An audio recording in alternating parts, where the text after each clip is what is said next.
Right, and welcome back to the other half of Behind the Markets. I am your pilot, and part of it is my co-pilot. I take over from this side from Vernon. It's a crazy journey when the plane gets swapped in the middle of the air. I'm sure the people, the passengers, get a bit confused, like what's going on here. Since when do we just have pilots exchanging in Yeah, the middle of the air? But yes, that is how Behind the Markets works. We do switch into your weekly analyst and your financial advisor. My name is Munyumba Mutwale, and I'm taking over this part of the portion from Vernon. Vernon, how are you doing, my brother? I'm fantastic. I'm as handsome as you can see. How are you today? Well. That's a lot of belief right there. I think that's a good amount of healthy belief. I think 50 Cent used to say, "I'm not a pretty brother, but my moms think I'm handsome." So at least that's all that matters. At least, at least I have thought Absolutely. of that way. Absolutely. So today I want to take a little bit of a different turn. I know that yes, they still market events. There's still market events happening, and there's a lot going on. But today I just wanted to take a little bit of rate of I want to take a little bit of a different angle to things today, and that is because in as much as we try to give you the strategies, the tactics, the tools, and the trends, those are the main things that we look at, whether it's in finance, whether it's in entrepreneurship, whatever it is. And we have been giving you a lot of tools and trends with the financial matrix journey. Today, I want to take a little bit of a break and focus on your view of money. Now, it's something I covered yesterday on God's Economy, if you were with me yesterday, but today I want to really hit on it again, because what I've noticed with a lot of people is our perception of money is what affects our decisions with money. And that is what I want to try and tackle today from what I look at as my investor education perspective. Now, whenever I do investor education, what I really focus on is trying to get people's principles changed, because I believe that change happens because of four things internally. There are four internal factors that drive the advent of change itself, and the four main factors that drive change are: one, change of the first change is change of identity. That when a person changes their identity, they are more likely to assume the habits that sit with the identity they hold. So if they say, I'm no longer an indebted person, I am a saver, I am an investor, they start to look and say, what do investors do? And therefore, what should I be doing in order to be in line with investors? If a person says, I am an entrepreneur, that's an identity they assume. So they start asking questions of themselves, of what do entrepreneurs do? So the first change is a change of identity. Then the second change is a change of attitude. They change their attitude to, one, becoming more selfless, and two, becoming more teachable. These are the two main attitude adjustments that you find people taking in order for them to make a change. Because the reality about change is that everything change has to start with being learned. And most change is driven by an external reason, other people, other in terms of for the benefit of other people. Most sustainable change is driven for the benefits of other people. Not unsustainable change is often driven for the benefit of self, but something that keeps you going through the tough times is driven for the benefit of other people. I want to change my financial habits. I want to change my financial outcomes because I want to do it for my children and my family tree. I don't want us to suffer anymore. I want to be able to help some people in my neighborhood. I want to be able to do this. I want to be a blessing to society. These things are often the things that can push a person through the dark times of trying to make a change.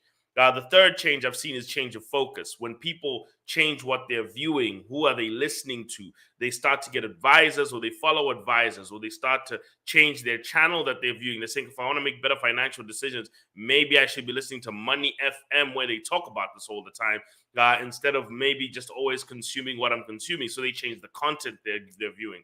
Because look, if you want to change your body, you change your diet. But what people don't understand is your brain's diet is your content that you consume. Your media content that you consume, and also the books that you read. So people start talking about books that they start reading, all sorts of things. Then the fourth thing that people have to change is they have to change the principles. So they have to change the things they believe about money. They change the things they believe about a certain topic. So usually decisions are made poorly because of a lack of principles, or a lack of knowledge of the right principles of how things work. So today, what I wanted to tackle today is what is money? Okay, what is its intended vision? Where did it come from? And I'm going to give you a journey of money from Genesis till today, Genesis to gold, and what that means till today, and how you should be viewing it, so that whenever we're sitting down helping you make decisions about it, you know exactly what it's for. You know what the main driver behind your money mission is. So let's start with this question, Vernon. What is money? Okay. And obviously, I'm going to start by telling you that. In fact, let me ask you this question, just from your perspective. Don't worry, this is not it's not a test or anything. Just from your perspective, what is money? Just remember, you work for Money FM. Money is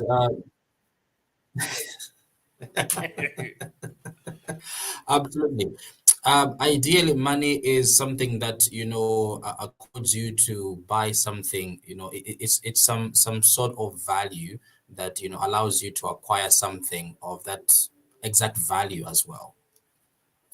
Okay, Currency. so you mentioned money a lot. I mean value a lot, and I'll say it this way: money is a value system. Okay, it's a value system. It allows us to express value. It allows us to express what we value. It allows us to express who we value. Okay, it's an expression of value. That's how you need to look at it, because that's why you'll pay certain amounts for one cup of milk and certain amounts for another cup of milk, because you value them differently. Okay, that's why one person won't pay for something and another person will pay for something, because that's an expression of their values. So that ability to pay for something, invest in something, put money in something, you can say a lot, but your money speaks about what you value. Yeah, a lot. Whether it's your needs, whether it's your wants, whether it's your desires, your money speaks to your values. What you put it in, how you make it may not speak to your values, but where you put it, what you've got control over, where you put it, speaks to your value. So I want somebody to write this. If you're in the comment section and you're watching this today in the morning, just write: my money represents my value system. Okay. So I want someone to write that down. My money represents my value system. So that's a very simple way to put it. But let's take a look at what the characteristics of money. What is money? So economics wise, this is what we stand. Money is a medium of exchange. Okay. Money. So in other words, it's a way, like you're talking about, Vernon. If I want to buy something from, if I want to buy, sorry, I think the background there. If I want to buy something from you, let's say, Vernon, you sell chickens, I sell goats. Now, instead of me giving you some goats for some chickens, or part of a goat for a chicken, which I can't really do, we get this thing called money, which allows me to take the goat revenue. So I've been selling my goats to people who want goats. I get their money, and then I give you some of it for the chickens I want. Okay, so that's how it works. It's what we call a medium of exchange. It's the method or the thing with which we do transactions through. Okay, it's a medium of transaction. The other thing is what we call a unit of account. When we are accounting for businesses, when we're accounting for assets, when we're documenting and recording them, we do it in monetary value. We don't say X amount of assets in X amount of shares in any company. We say this much worth of shares. All right. So it's a method of measuring of value.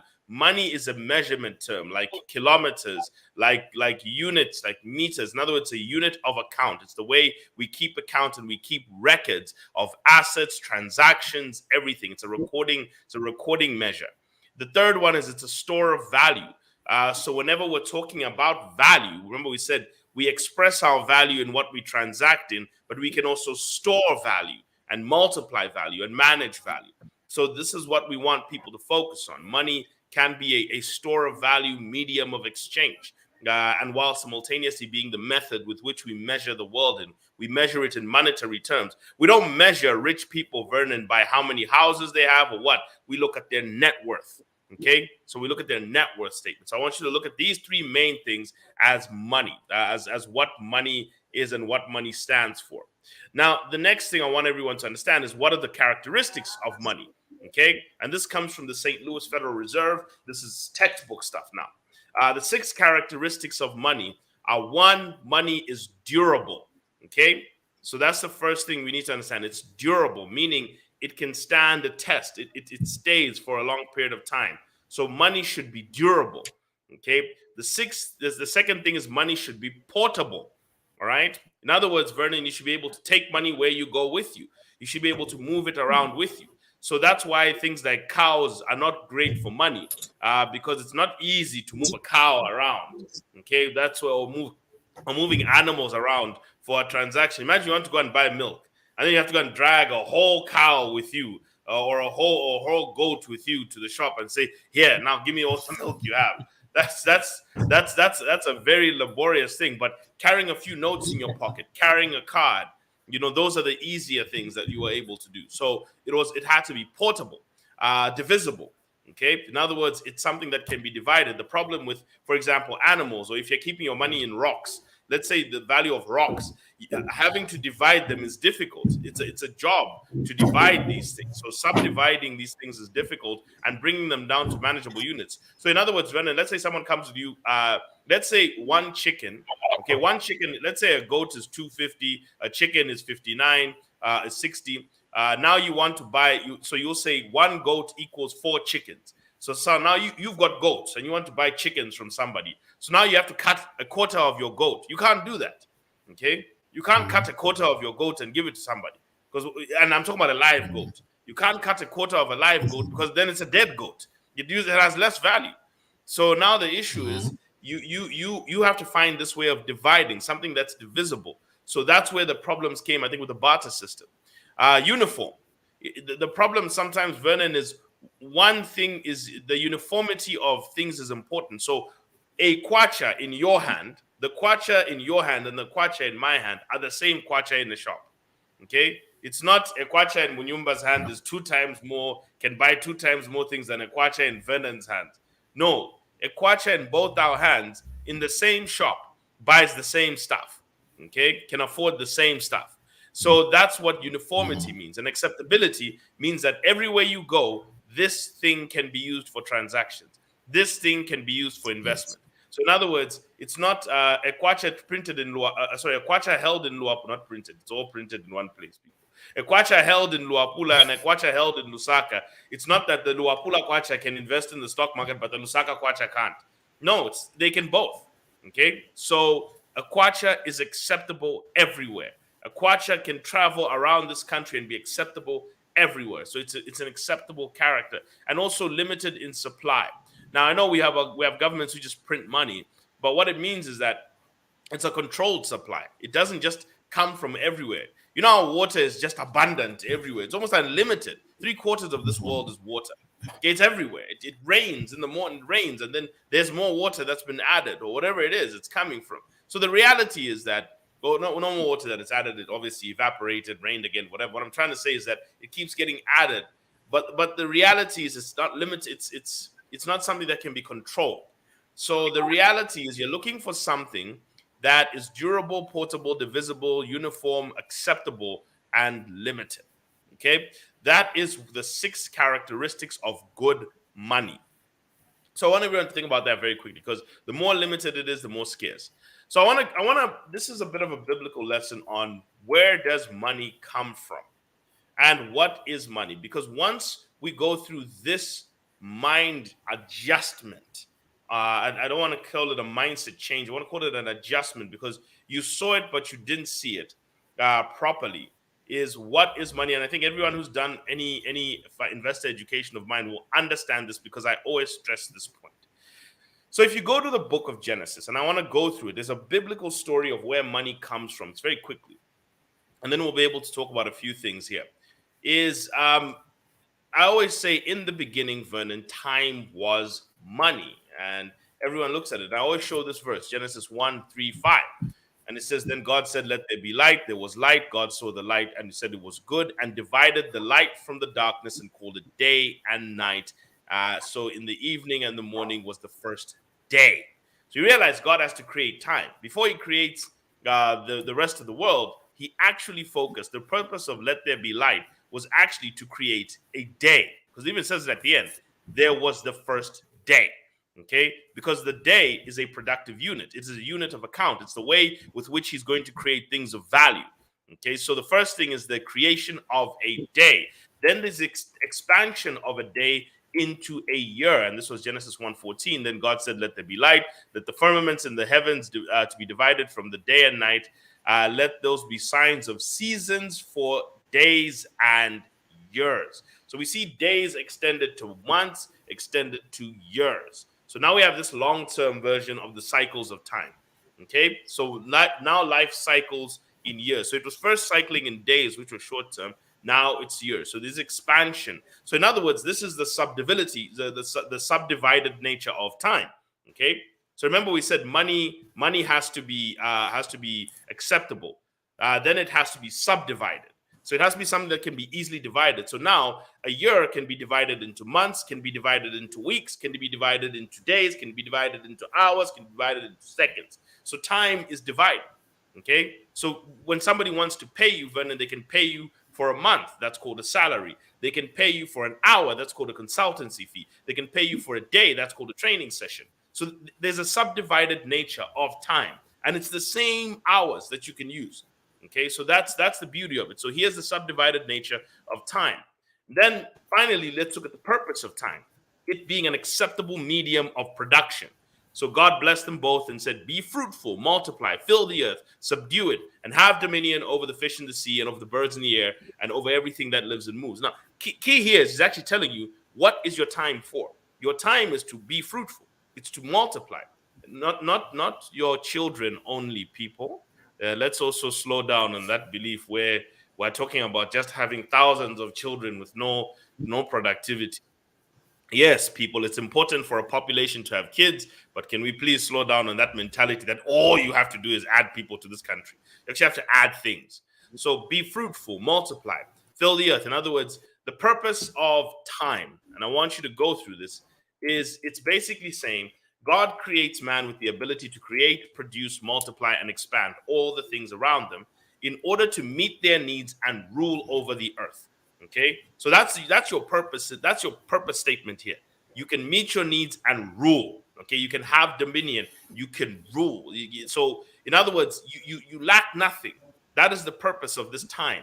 That anything you make, if you want food, Vernon, you can grow it. If you want to make clothes, you can grow the fabric and then extract the fabric and stitch it and wear it. Okay, if you want to build a house, you can grab the sands and then build up what you need. So time is the productive engine. It's the currency by which a person can meet their needs because they are self-producers. That is the method with which this whole thing was done. It was a self-production economy. You could produce everything for yourself. And in fact, the further we go back, even in recorded history outside of the Bible, people did more self-production the further we went. The further we go back into history, more and more people did self-production. They would make their own food at home. They would grow their own animals in their backyard. There was subsistence living. Somebody would stitch their own clothes. If somebody got sick, the mother or someone would nurse them right then and there. There was no hospitals back then. So there was a lot of self-production back then. So time is the engine of a self-producer. I always tell people this. People will say things are expensive. Things are expensive versus what time you can do it for yourself. Tomatoes can be expensive, Vernon. You can also grow them in your backyard. Okay, onions can be expensive. You can also grow them in the backyard. Education can be expensive. You can homeschool your kids. Okay, so I'm just giving you examples. Some people do this. Education can be expensive, or it's not the quality they want. They can homeschool their kids. So the reality is that quality education can be expensive, and you can opt to homeschool your kids. So the reality is time can replace money because time is money. That's what everyone has to understand. Time and effort are money. So value is derived from putting effort and time together, and therefore you get money. So the first thing people were made was to produce for themselves. So the question is, so now we've got money as a unit of account. You can take many hours to do something. You can subdivide it. It's wonderful. It's everywhere. Now the question, Vernon, is how did it get to this point where we started transacting our time? Okay, where did this transaction come from? Where did Vernon go from making his own bread in his house to coming to Money FM to work so that he can go and buy bread from the shop? Where did this come from? It's still tracked in the Bible. It's still quite an intriguing story, because money was, at this point, I want you to remember this, why self-production was the best option was because money was in abundance back then. I mean, time was in abundance. Remember that if you just follow this story, a person could live forever. Okay? So when you live forever, you have unlimited time. One of the reasons, Vernon, you don't learn how to bake your own bread is because it'll take long for you to finally get to be able to bake bread. And then that's a lot of time consumed. Why? Because you want to use your time for other things. Why? Because it's limited. Okay? Your time on this earth is limited. Your time in a day is limited. Your time is limited. So that's why you would rather buy the stuff. And I'll show you why. But if you were to live for 1,000,000 years, Vernon, would you mind making your own stuff? If you were to live for 2,000,000 years, would you mind? Yes. Why Because not? you've got all the I have time the in the time. world. Exactly. The most important asset everyone should remember, whether you're an investor, financial planning, everything, it all boils down to your time and the maximization of your time. So here's where it goes wrong. Genesis 3:19 says, "In the sweat of your face you shall eat bread till you return to the ground, for out of the ground you were taken, for dust you are, and dust you shall return." So God makes time finite. Okay? So now time has an end. But remember, in the Bible, if you read the rest of the book of Genesis, or at least up to Genesis 3, up to Genesis 6, you still find out that a lot of people were living up to 900, 500. Noah's story starts when he's 550. Okay, so the reality is these guys were still living long. They still had a lot of time on their hands. But where does time become definite? It's finite, where God says, it's going to end at some point. Then he's going to say, it's going to end here. Okay, I've had enough. Genesis 6:3 says, "And the Lord says, my spirit shall no longer strive with man, for he indeed is flesh, yet his days are numbered to 120 years. So here's the reality. Now life has gone from infinite to 120 years. So what has happened? Time on earth has become scarce. It's become a scarce resource. And quick question, Vernon, what happens when something becomes scarce? Demand, of course, increases. You are trying And to what fit happens? your entire program into the little time you have. Price. The price of it goes up. So when time was abundant, the price of self-production was cheap. It was easy to make for yourself. When time was scarce, it's very expensive to now try and consume, enjoy, make a mark, multiple, all this stuff while making everything that you need. Now you got to make your own clothes. Now you got to build your own toilet. Now you got to build your own house. Now you got to, it's too much time being consumed because you need to use that time for more meaningful things. Keep that sentence in your mind. Now, let me give you this in from economics perspective. First thing I learned, this is like my first week of Economics 101. There's something we learned called diamonds and water because we learned about value. So there's two types of value that you can think of as a person. One is called value in use. Value in use is the ability for something to meet your needs. In other words, it's how well can this thing meet your needs. That is meant to be the tangible method of value. Okay, that's meant to be the actual method of value. But now, when you're living under a mindset of scarcity, you start to look at something called value in exchange. In other words, Vernon, how much of something can I give up for this thing? Okay, so you start to do what are called trade-offs. How much can I surrender of this thing for this thing? If you start to understand, so now you're thinking, I want to preserve my time. So I have to acquire this thing called money, give it up quickly so that I can get. So I have to maybe, if I want food, I now have to give up some of my time by going to this thing called work or running this thing called a business to earn some money to buy the food I want. So Diamonds and Water says this: which is more important to your life, Vernon, between these two? Okay, you are dying. It's the desert, right? You've had nothing to eat for 3 days. You see a bucket of diamonds and a bucket of ice cold water. Which one is more important to you right now? At the moment you look at, the bucket of ice, you're thirsty. Exactly. Now, which one would you die if I took away? The bucket of water. Exactly.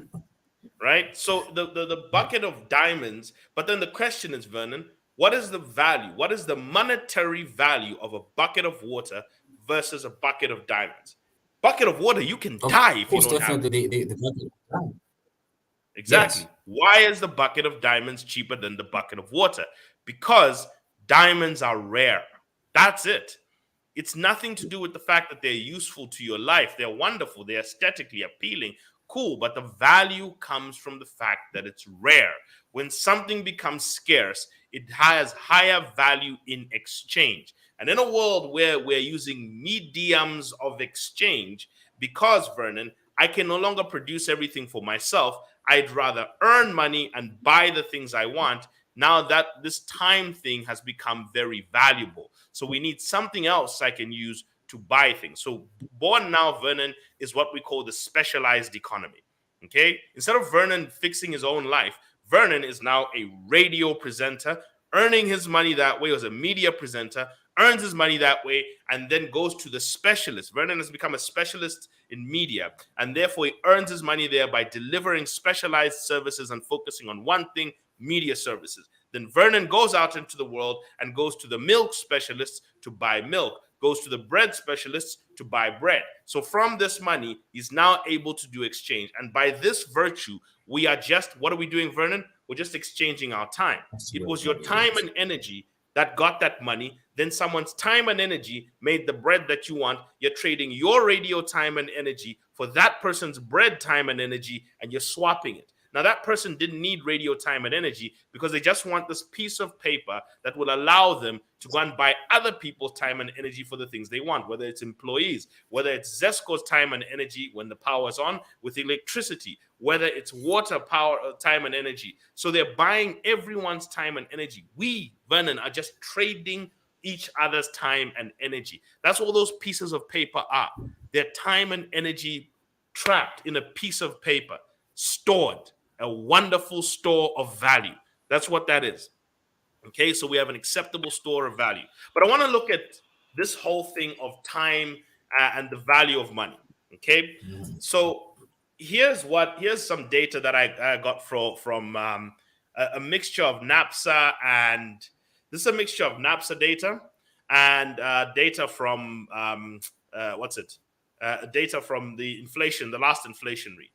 And this is some of the data that we've acquired here in terms of the average Zambian when they work. So in other words, this is hours worked and average salary. Average salary of a Zambian is about 6,109 kwacha divided by 35. This is as of last year. So, divided by about 172. So here's what I'll tell everybody. If you want to know the value of your hours, your specific ones, I want you to do this. And someone write it in the comments.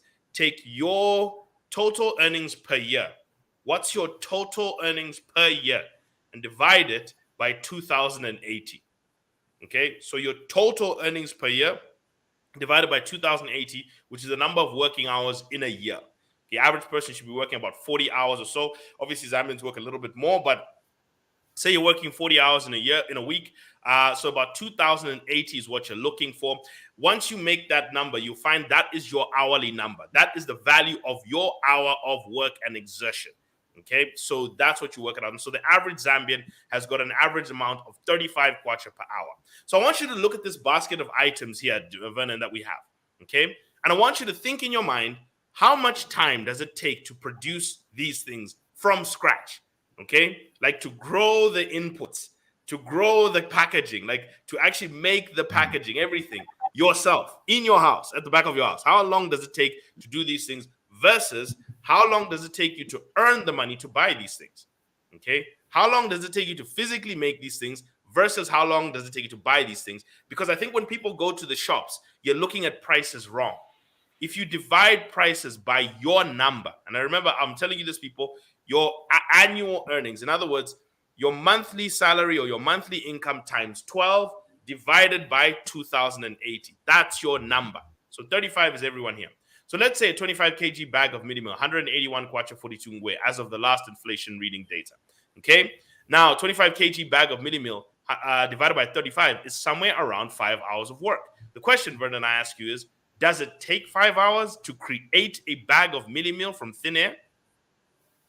Of course not. Ooh, it does not. It takes months for that thing, months upon months for that thing to come to life. So the reality is, and think about it. Think about a woman who grows the maize in the backyard, the subsistence farmer who grows it, shucks it, who grows it, harvests it, shucks it, dries it, pounds it, packs it, then gets ready to cook it. That process is not 5 hours. So in time units, let's look at this as a unit of account. If you walk through the shops and looked at all the things as hours of work, this is how you transform your relationship with money. Look at everything as hours worked. Okay? If you start to ask yourself by your earnings number and you're able to say, this cost me 1 hour of work, this cost me 2 hours of work. So a bag of milli meal costs you 5 hours of work. Buying a live chicken costs you 59 kwacha or 1.5 hours of work. A tray of eggs costs you 57 kwacha or 1.5 hours of work. So this behind the markets, you've done it, Vernon. I'm just giving you the average number. You finished the show. Now you can go and buy a live chicken. Okay, that's what you've basically earned. You've earned a live chicken. So you think about it that way. Local rice. Okay, you want to buy it, that's an hour of work. Dried kapenta, a kg of it, that's 4 hours of work. Fresh milk, 1.5 hours of work.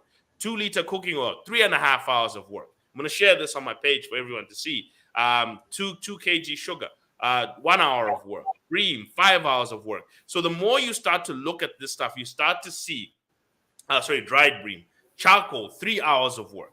So the more you start to look at this stuff, you're starting to see how many hours do I have to work? And if you looked at it in hours, you'll remember now that time is money. Now, all of our time is a little bit different because we get paid a little bit differently for it. But the reality is time is money. Okay? And that's because of our effort. Our effort and skills level are a bit different. So I want to look at the features of time as money. Time is durable. You know how I know this, Vernon? Time is is all that stands. And in fact, it is the thing that we test durability. That's why we use the word stands the test of time. Okay. So time is the most ultimate durable thing in this world. Everything can fade and time still exists. Okay. It's uniform. Each individual second is the same as another individual second. So if we took away the whole kwacha value of time, and we just break it down into hours. If we saw chickens as hours, everything, an hour is an hour. An hour in Sesheke is an hour in Mandevu, is an hour in Lusaka, is an hour in Chipata. The same hour is an hour. Okay? Absolutely. The same minute is a minute, the same second is a second. A second isn't twice as long in Chipata as it is in Lusaka. It's the same second, it's the same hour. It's divisible. You can break time down. Time can be years. Time can be centuries, can be decades, can be years, can be months, can be hours, can be days, can be seconds. That time can be broken down. So the concept of time can be subdivided. It's portable.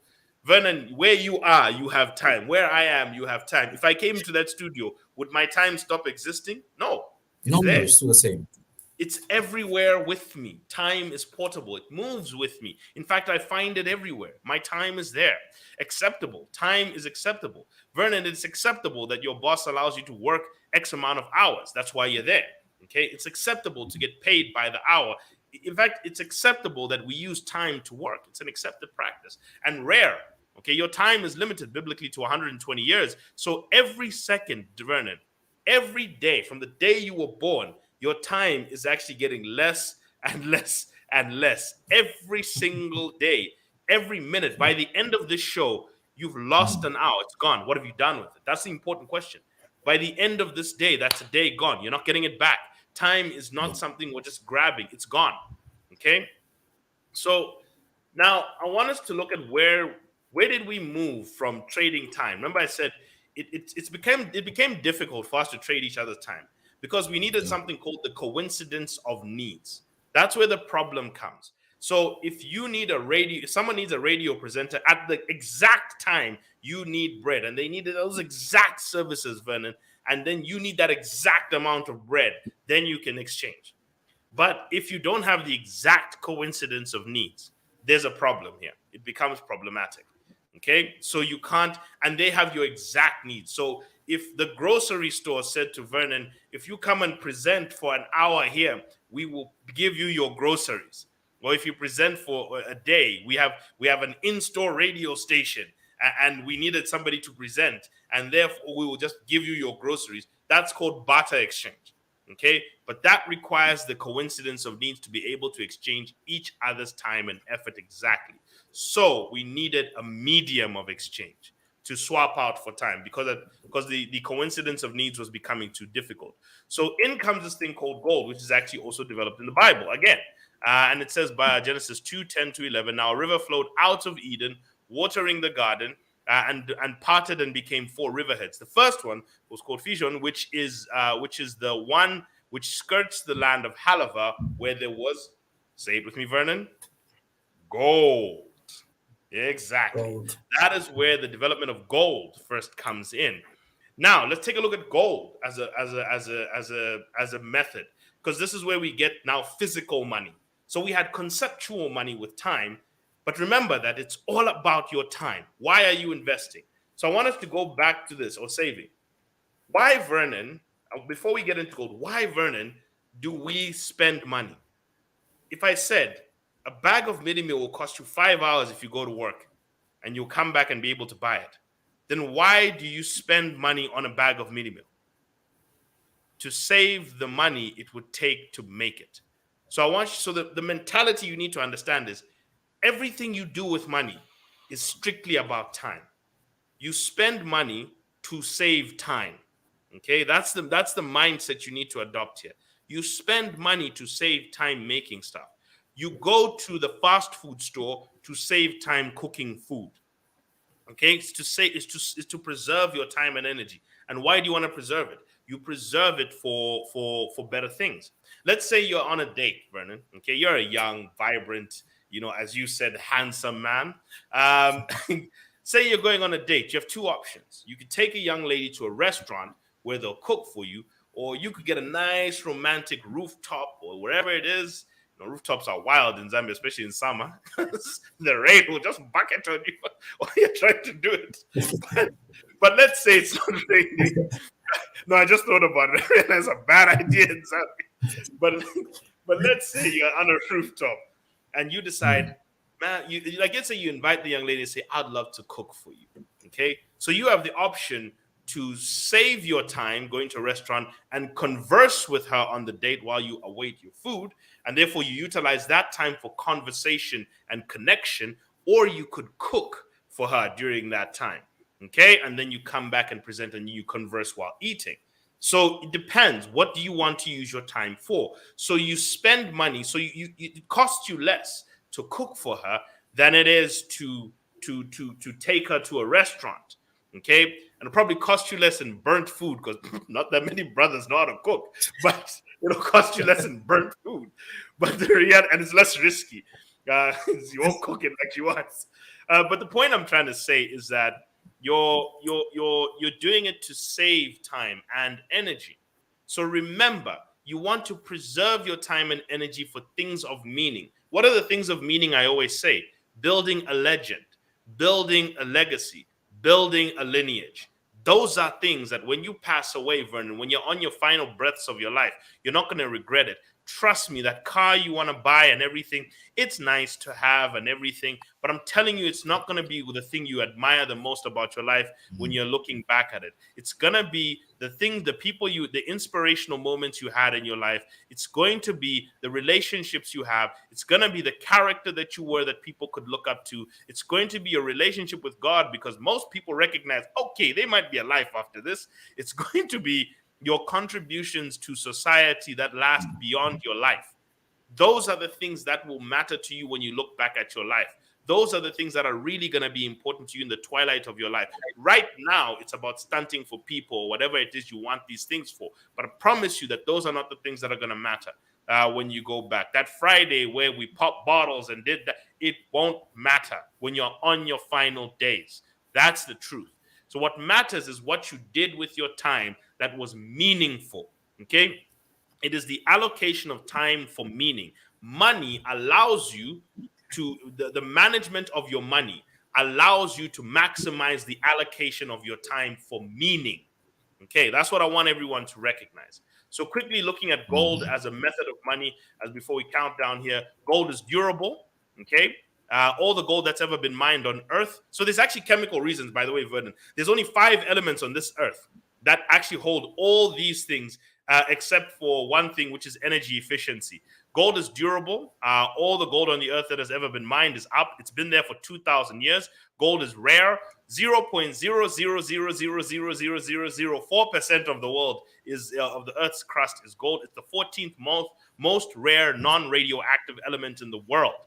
Okay, there are 114 elements that are not radioactive. It is the 15th most rare of them. It is portable. In other words, it's not radioactive. You can pick up a brick of gold and move around with it without getting sick. It's uniform. 1 gram of gold is 1 gram of gold is 1 gram of gold is 1 gram of gold. And like a chicken can be different by brand and all that stuff, or where it's grown.